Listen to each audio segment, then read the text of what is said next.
తిరుమలలో మొదటి నైవేద్యం ముందుగా వరాహస్వామికి సమర్పించడం వెనుక చాలా గొప్ప పురాణ కథ ఉంది.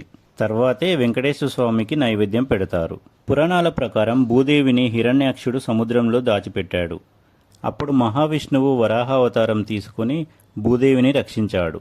ఆ తర్వాత వరాహస్వామి తిరుమల పర్వతంపై నివసించాడని చెబుతారు. తర్వాతి కాలంలో వెంకటేశ్వర స్వామి తిరుమలకు వచ్చినప్పుడు అక్కడి స్థలాన్ని వరాహస్వామి నుండి అనుమతి తీసుకొని నివాసంగా స్వీకరించాడని కథ ఉంది. అందుకే ఈ క్షేత్రానికి అసలు అధిపతి వరాహస్వామే, ముందు ఆ స్వామికే గౌరవం ఇవ్వాలి అనే ఆచారం ఏర్పడింది. అందుకే ఇప్పటికీ మొదటి పూజ, మొదటి నైవేద్యం, భక్తులు ముందుగా దర్శనం ఇవన్నీ వరాహస్వామికే చేస్తారు. మరో విశేషం ఏమిటంటే తిరుమలకు వెళ్ళిన భక్తులు ముందుగా వరాహస్వామిని దర్శనం చేసుకొని ఆ తర్వాతే వెంకటేశ్వర స్వామిని దర్శనం చేసుకుంటారు.